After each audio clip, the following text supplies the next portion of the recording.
na ako sa pagkain. Gutom na kami. Friday will be more fun dahil ang hostmate natin si Shuvi may panibagong task. Ano yan? Magsuot ng sapatos. Ano kaya yan? Ano ba ang task mo, Shuv? Ang task ko today, ano kaya? Well, Hindi ko din alam eh. Well, Tingnan natin. Kailangan ipapatikim mo sa UH Barkada yung mga pagkain pinagmamalaki ng iyong Napakagaling hometown. naman ang task. Sa Yes! Cebu. Ang hirap naman ng task na yan. Tingin naman ang kutsara. Ayan. At talagang ganito talaga yung setup na sa mga kapuso, lalo sa mga Cebuano dyan. Ako, eto na ang pangarap nating lahat, mapakita sa buong mundo ang pungko-pungko. Unsay pungko-pungko? Ang pungko-pungko, gikan na sa amuang, it is derived from the root word, pungko. Pungko means sit down. What your guys are doing now. Yes. Kasi marami sa Fuente doon. Bangko yun. Lingkod, pungko, sad, nagpungko, sad ka. Pero sa Fuente po kasi marami doon parang ganito, mga restaurant, tapos may mga ganyan lang. And then you're like, open lang to get your puso, ang heart shape namin na rice. We also have yung chorizo. Meron pa yung longganisa, meron pa yung ngoyong. Daldal ka lang dyan. Yes. Meron pang crab. Marami yan. Pero dapat kamay ang gamit. Ganun. Sorry, hindi. Bukod dyan, meron din tayong tuslubua. Ano yun? Tuslubua. Ito naman ang tuslubua. Ang tuslubua, kailangan mo lang dip and bubble.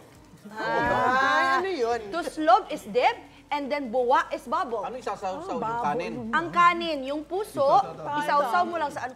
The best yan, the best. Tikman nyo to. Sige. Tuslubua. And then, saka ko i-explain sa inyo kung ano yung mga ingredients. Ito. Yan. Ganyan, yes, dip. Ganyan, grabe si Sir Ivan, no? Ganyan, tamang-tama yan. Wow, anong lasa, Sir Ivan? Kumusta, Sir Ivan? Manyaman nyo. Manyaman! Lamig kayo! Lamig kayo! Nga, Ivan. So, ang ingredients na ay Ay! pig's brain. Ay! Yes. Yan pala manyaman nyo. Yes, pig's brain, and then soy sauce, and then all the other seasonings. Buti wala sa atin. Utak babi. Yun. Si Miss Lynn, gusto niyo ba i-try, Miss Lynn? No thanks. No thanks, okay na ako dito. Anong feeling, guys? Anong pinaka-nagustuhan nyo sa mga specialty ng Cebu? Lahat. Pero ang tanong ko First time sa'yo, ano bumalik yung ba to? favorite mo sa mga nakahanda dito? Ano talaga? Ako longganisa. Ayan, tinira ko na. Ito. Oh my gosh, ang Chorizo. sarap. Chorizo. Sige, itong crab, The oh, best good. sweet, yung chorizo ng Cebu. Nako, pag food talaga. Bakit ang payat mo? Maraming masasarap na pagkain sa Cebu. Pero bukod dyan, marami ding tourist spots doon. Of course. Yes. Ay, oo nga pala. Yung hometown mo, di ba? Bantayan Island. Kaya guys, pasubo na ako. Biglang pinigilala ko ni Dex ito. Pero good job sa iyong task, Shuvi, ha?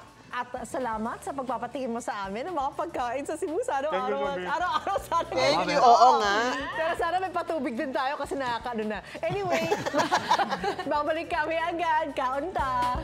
Kaunta! Mangan! Ikaw, hindi ka pa nakasubscribe sa GMA Public Affairs YouTube channel? Bakit? Mag-subscribe ka na, dali na, para laging una ka sa mga latest kwento at balita. I-follow mo na rin ang official social media pages ng Unang Hirit. Salamat, Kapuso!